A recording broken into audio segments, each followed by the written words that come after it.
The oldest now known of the charters for Freemasonry is the circa 1390 AD Hallowell or Regius manuscript, which itself describes a 15-point doctrine outlining an order of architects and builders originally dedicated to the art of geometry according to Euclid. From the seed idea of the Regius manuscript germinated the pollen idea of the Matthew Cook manuscript of 1450 for a purely formatted Masonic constitution, documenting the so-called Old Charges, and this finally blossomed forth into the 1459 Constitutions of Strasbourg manuscript, wherein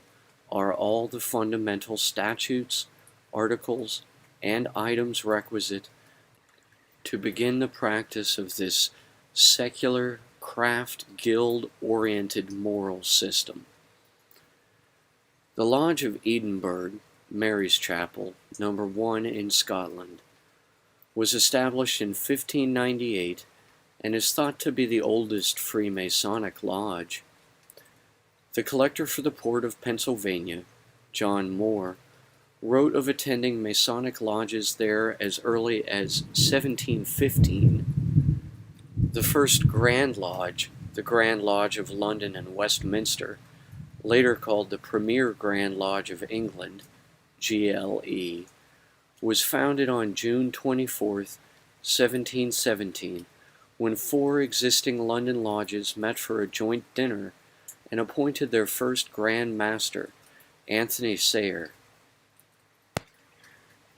In 1719, they elected John Theophilus Desaguliers, a clergyman and Fellow of the Royal Society. Many English lodges joined this new regulatory body, which entered a period of self-publicity and expansion due largely to second and, when re-elected, also fourth Grand Master George Payne, authoring the General Regulations of a Freemason in 1721. This writing by Payne comprised the main body of a work commissioned by Desaguliers, based on Gothic constitutions he provided, and edited by Presbyterian clergyman James Anderson, called the Constitutions of the Freemasons for the use of the lodges in London and Westminster, published in 1723, reprinted in 1734 Philadelphia by Benjamin Franklin, and translated into Dutch 1736, German 1741, and French 1745. The Grand Lodge of Ireland and the Grand Lodge of Scotland were formed in 1725 and 1736 respectively. However, many lodges could not endorse changes which some lodges of the GLE, who came to be known as the Moderns, made to the ritual. For example, from 1721 to 1747, the installation of the new Grand Master was the occasion for a parade, originally on foot, but later in carriages, which resulted in many early anti-Masonic protests following the shuttering of the Hellfire Club founded by Philip, 1st Duke of Wharton, and his joining, or possibly founding, the anti-Masonic, pro-Jacobite, ancient noble order of the Gormagones. Under the first known Grand Master, or Ecumenical Vulgi, Andrew Michael Ramsay of Ayr, Scotland. A few increasingly disenchanted lodges formed a rival Grand Lodge on July 17, 1751, which they called the Ancient Grand Lodge of England. The 2 Grand Lodges, the Premier and the Ancient, vied for supremacy until the Moderns promised to return to the ancient ritual. It was briefly considered, following the American Revolutionary War from 1765 to 1783, to implement a Grand Lodge of the United States with Virginian Lodge member and first U.S. President, George Washington, as the Grand Master,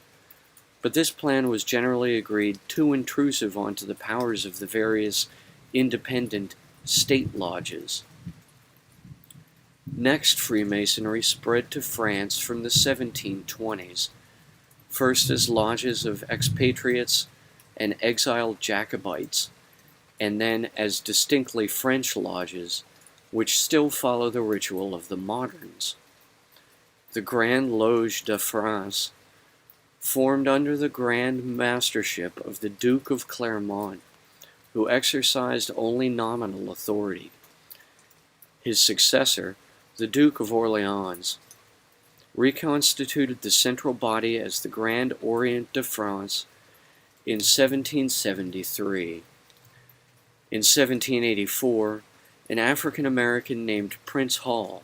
with 14 other aspiring brothers who'd been turned down throughout Boston, obtained a warrant from the Premier Grand Lodge to operate initiations into African Lodge number 459, which restyled itself the de facto Grand Lodge, African Lodge number 1, when the Premier and Ancient Lodges finally unified on December 27, 1813, to form the Unified Grand Lodge of England, UGLE. During this early Grand Lodge period, leading up to the Great Schism of 1877 between English and continental European Freemasonry, particularly pitting the French moderns against the ancient and accepted rites of UGLE following the War of 1812, studious historical scholars can definitely find evidence of popular Freemasonry attempting to walk the political tightrope, bridging the proudly heretical, libertine, Hellfire Club scene on one end and the staunchly conservative, reformational Illuminati order on the other, essentially stretched between Scylla and Charybdis.